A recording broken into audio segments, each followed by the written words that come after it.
Dice así la palabra del Señor, repito, Joel capítulo 2, versículo 25 en adelante. Y os restituiré los años que comió la oruga, la langosta, el pulgón y el revoltón, mi grande ejército que envié contra vosotros.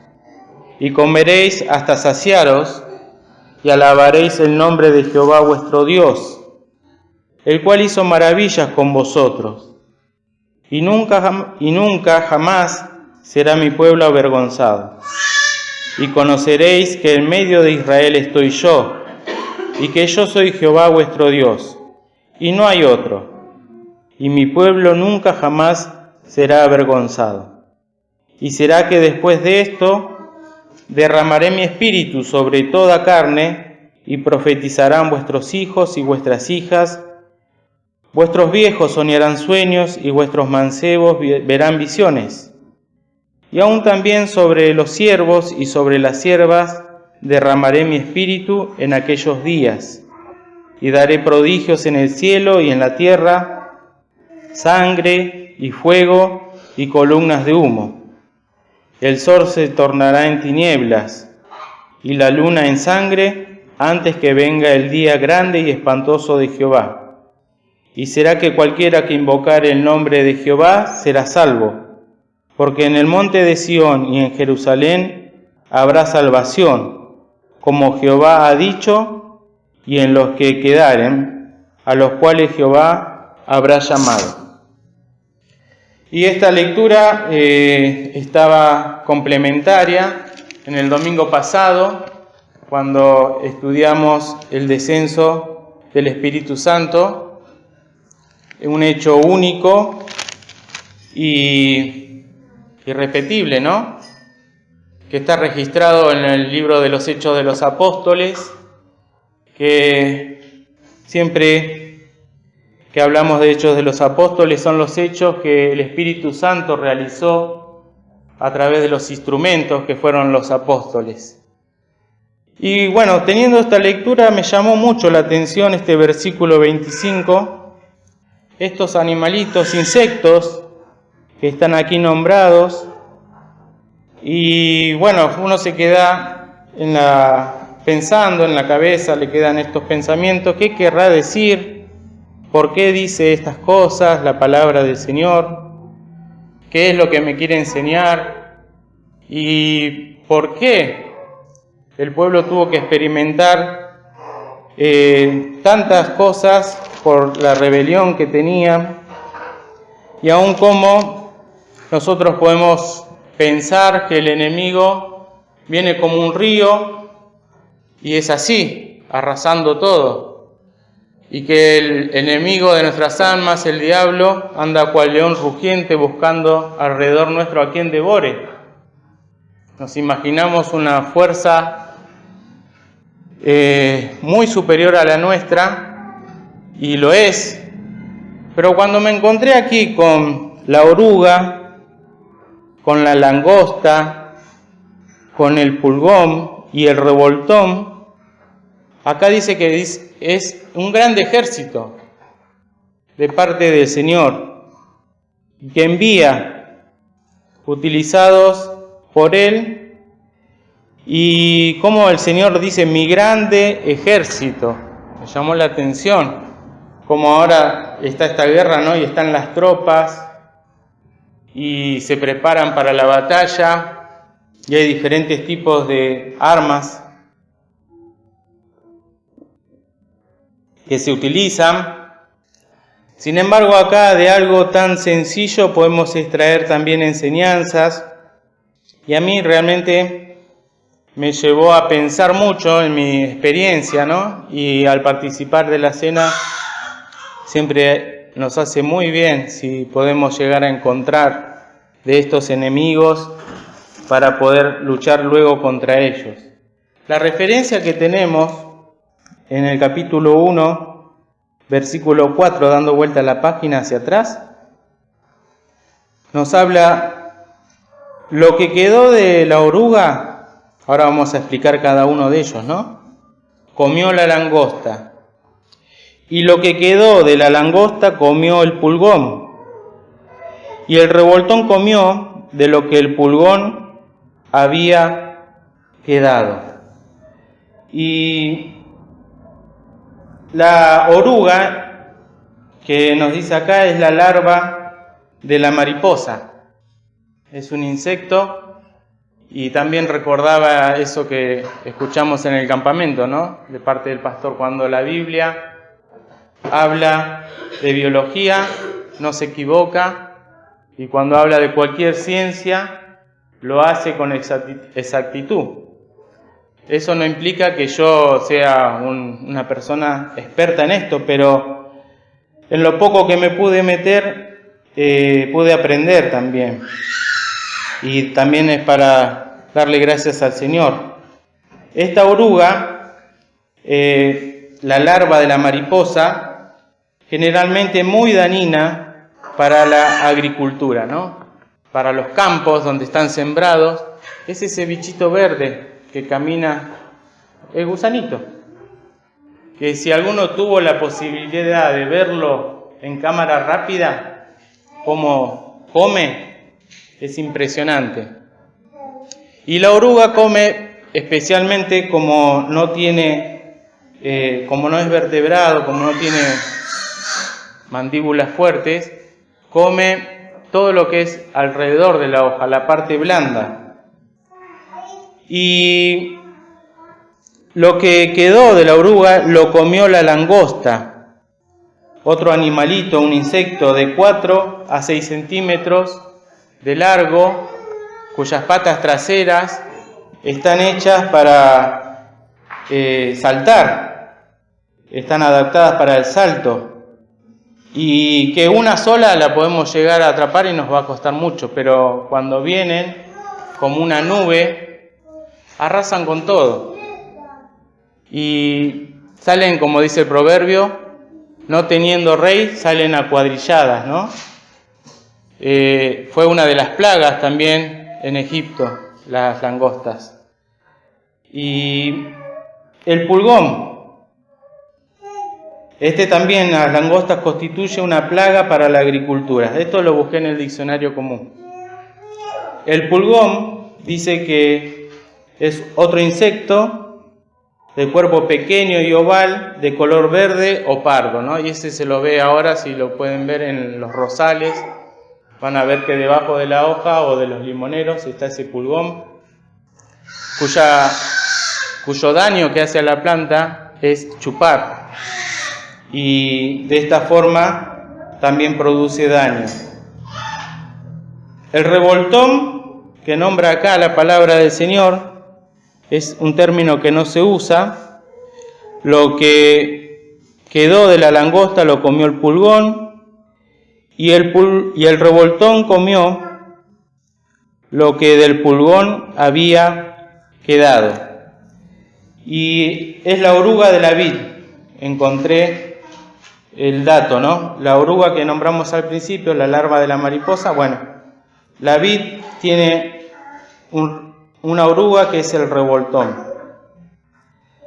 Y también encontré que un hombre decía que es un ciclo que tiene el mismo insecto, ¿no? Que es oruga, que después se hace langosta pequeña, que el pulgón, pero otro decía, no puede ser porque la langosta no sale de la oruga.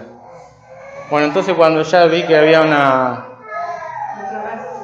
controversia, lo dejé de lado, pero sí quiero rescatar los efectos nocivos que producen sobre las plantas y cómo siempre ellas van a ir, estos insectos, con mucho hambre, son voraces, quieren devorar todo lo que tienen por delante, sea que coma el borde de la hoja o que coma ya la parte más céntrica de la hoja que come la langosta, o que coma todo el tallo, va a producir daño a la planta.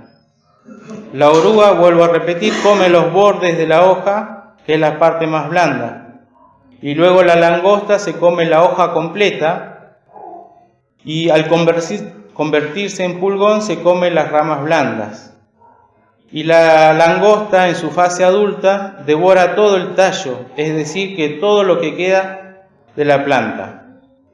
Es algo que produce una devastación y también destrucción, hambre y pestilencia a los pueblos. Y eso es lo que el pueblo de Israel sufría como castigo, y como también el ladrón o el enemigo de nuestras almas no viene sino para hurtar, para matar y para destruir.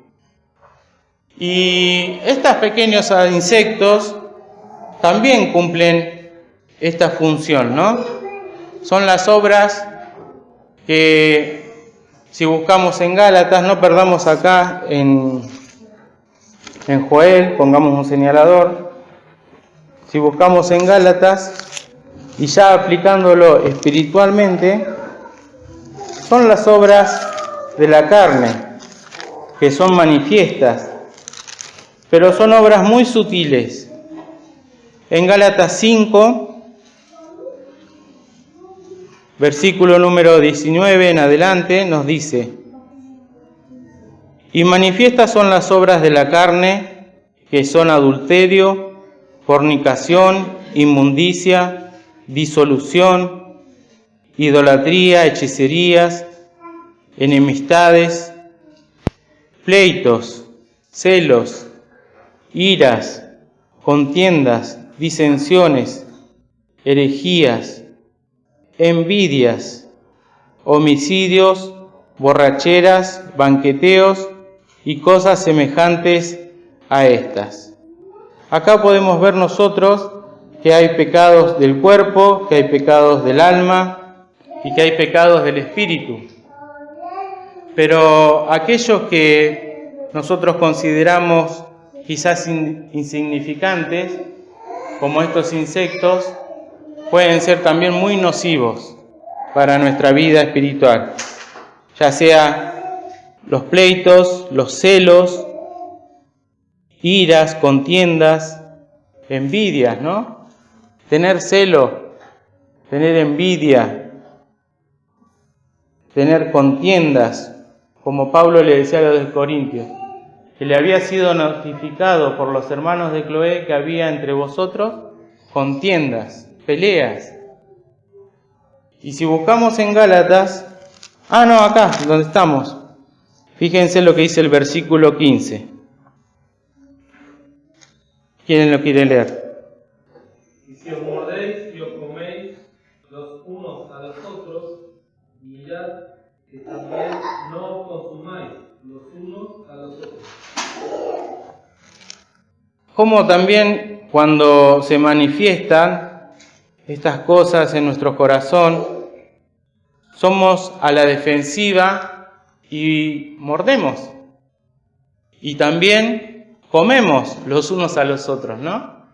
Qué palabras fuertes, pero que han de producir no edificación a la iglesia y al cuerpo del Señor, sino todo lo contrario, al punto tal de consumir a los otros, porque se manifiestan estas obras de la carne, que sobre todo las que están muy sutilmente escondidas, como las que nombramos, ¿no? Sí. No tiene nada de eso.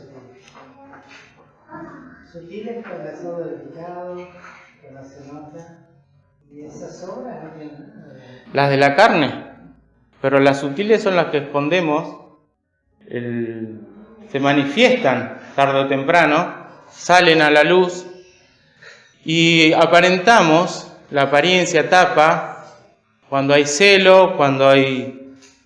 y han de salir a la luz. Y al respecto pensaba las iras y todo aquello que... ¿Usted lo quiere explicar mejor? No, porque a veces me pasa a mí. ¿Qué es lo que me produce que en tal lugar yo sea así y en otro lugar sea asá, ¿no? ¿Por qué?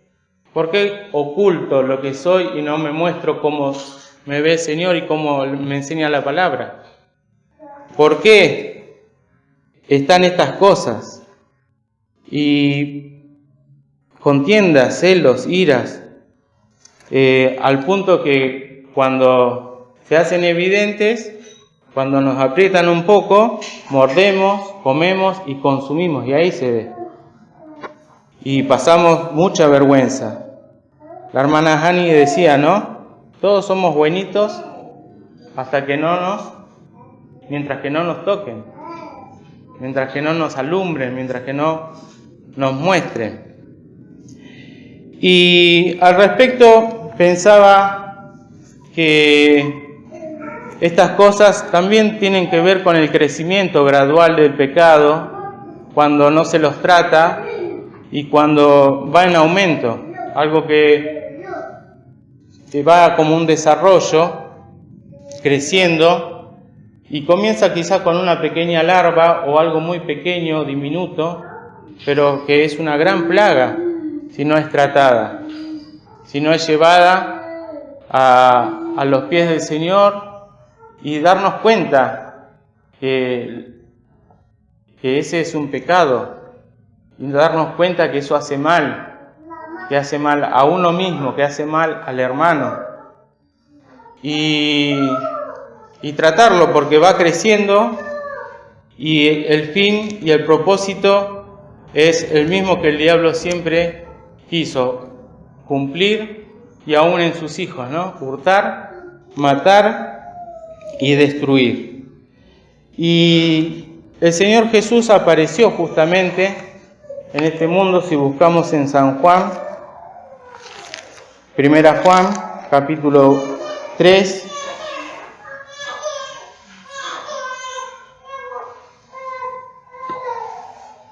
versículo número 8. El que hace pecado es del diablo, porque el diablo peca desde el principio.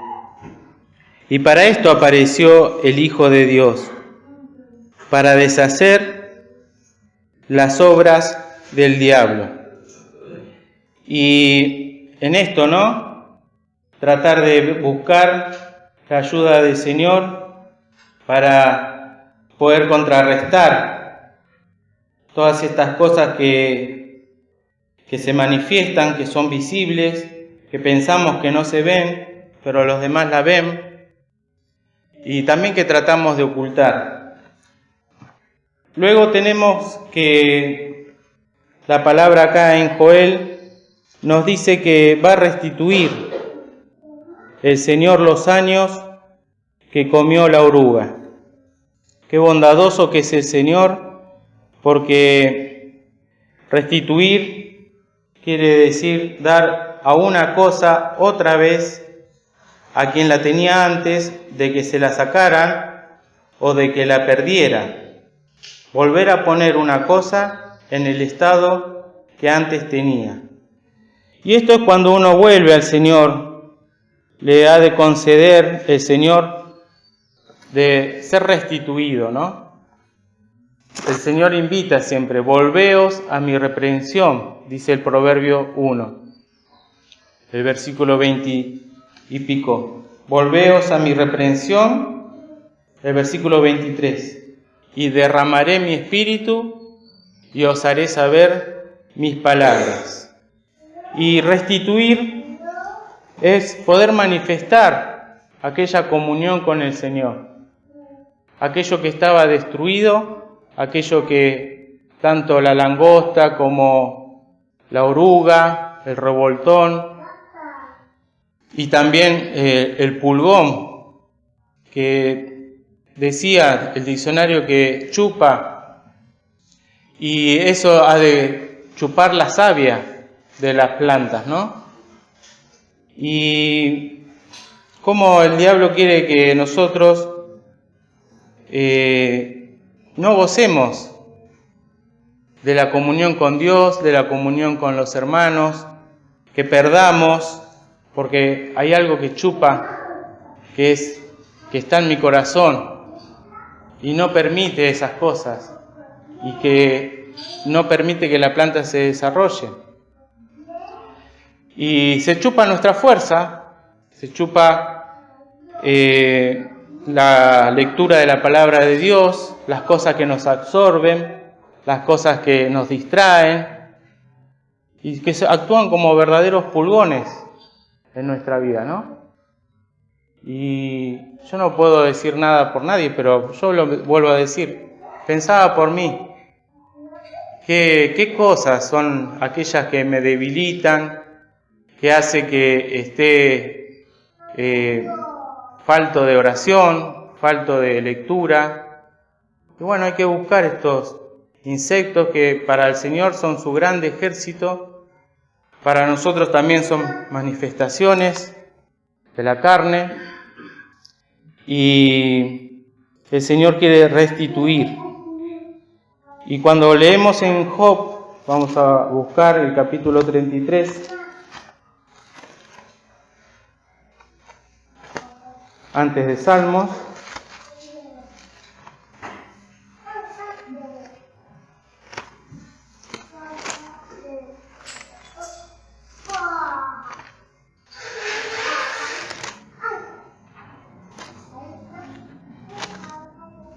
Job, ¿no? Sí. 23.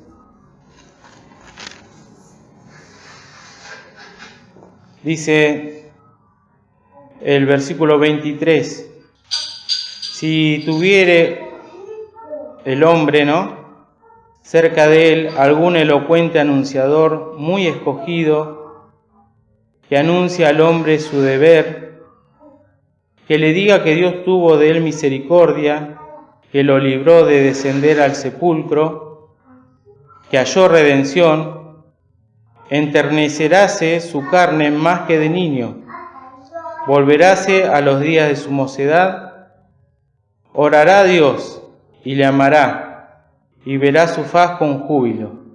Y Él, o sea Dios, restituirá al hombre su justicia.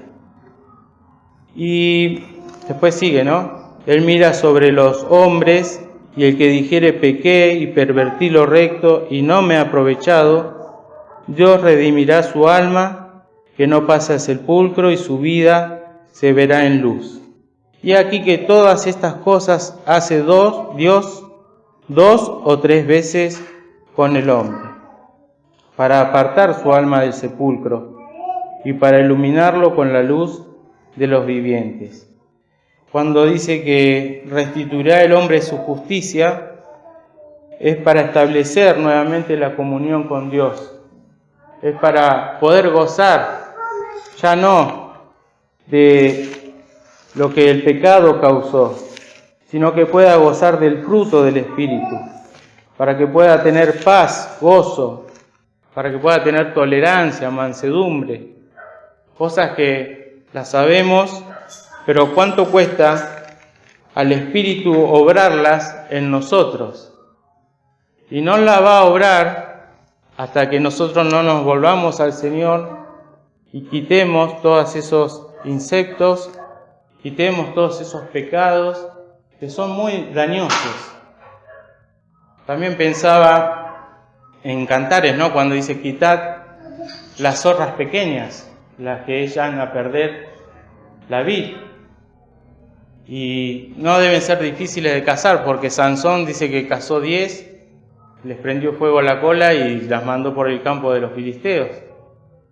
Pero estos bichitos chiquititos también son nocivos y muy dañinos. Y con oración, con palabra, porque justamente son los medios que nosotros tenemos y la sangre de Cristo podemos tratarlos. Para esto apareció el Hijo de Dios, para deshacer todo intento que se levanta en nuestro corazón, ¿sí?, y cautivarlo a la obediencia de Cristo. Y cuando se congregaba toda esta gente acá en Joel, era para que todos puedan aprender. Congregad los viejos, los jóvenes, los que maman, todos puedan estar reunidos y puedan escuchar esta palabra. Quizás es más fácil ver estas cosas en los demás, ¿no? Y se ven también, pero más difícil es enfocarnos a nosotros mismos.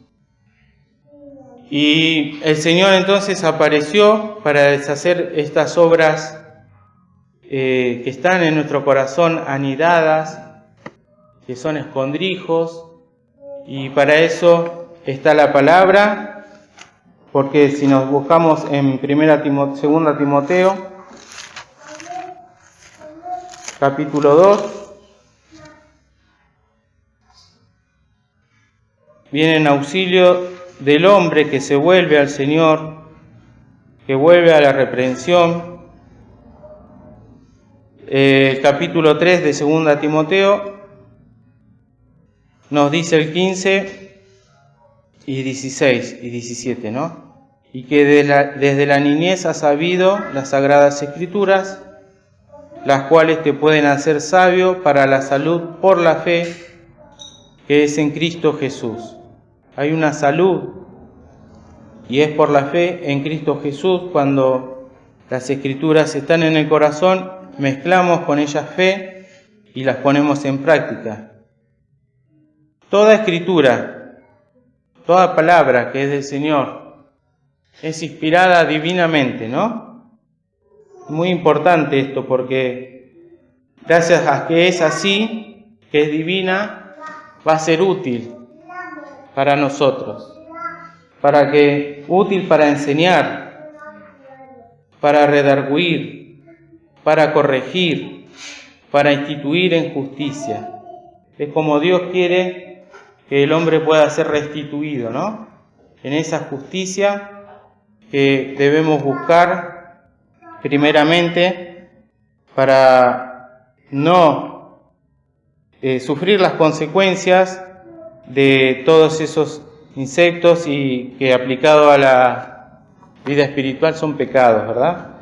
Y para eso está en auxilio la palabra que redarguye, corrige, instituye en justicia para que el hombre y también la mujer de Dios sea perfecto, enteramente instruido para toda buena obra.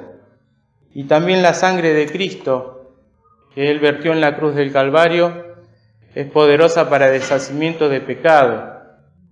Y la palabra, la sangre de Cristo y el Espíritu Santo están en nuestro auxilio para tratar estas cosas, porque realmente son difíciles de combatir y vienen, como decíamos al principio, ¿no?, con voracidad, vienen con el fin de devastar y producir destrucción.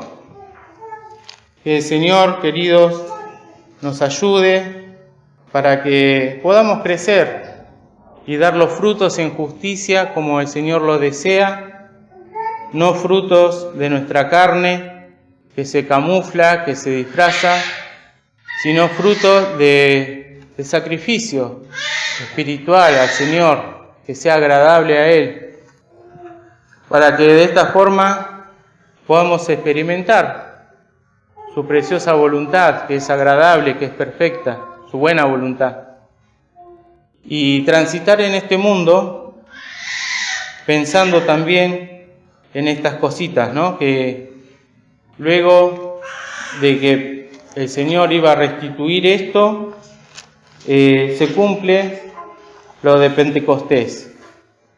Es precioso pensar cómo el pueblo de Israel sufrió esto, literalmente, y después vino el Señor y anunció como un anunciador elocuente y acercó las almas a Dios. Y entonces todos los que escucharon pudieron ser redarguidos, pudieron ser acercados a Dios. Y aquellos que recibieron al Señor experimentaron el nuevo nacimiento, pudieron tener esa comunión. Y la virtud de Dios en su promesa por el Espíritu Santo que nos es dado, ¿no? luego vienen todas las demás cosas. Pero cómo a partir de ahí, de un gran contexto sombrío y oscuro de 400 años de silencio, donde todo estaba devastado, todo estaba destruido, bueno, Dios cumplió, prometió, vino el Mesías y empezó a dar vida y empezó a restituir, a acercar los hombres a Dios. Comeréis hasta saciaros, alabaréis el nombre de Jehová, vuestro Dios. Eso de comer nos habla de la palabra y sentirse saciado, ¿no? Y no tener en poco la palabra del Señor. Comer también implica recibir la palabra del Señor y no solamente pan físico. No solamente de pan vivirá el hombre, sino de toda palabra que sale de la boca de Dios. Y luego poder conocer y más profundamente esto, como lo estamos estudiando en los domingos, ¿no? Como lo fue conociendo Pedro. Conoceréis que en medio de Israel estoy yo, y que yo soy Jehová vuestro Dios, y no hay otro, y mi pueblo nunca jamás será avergonzado.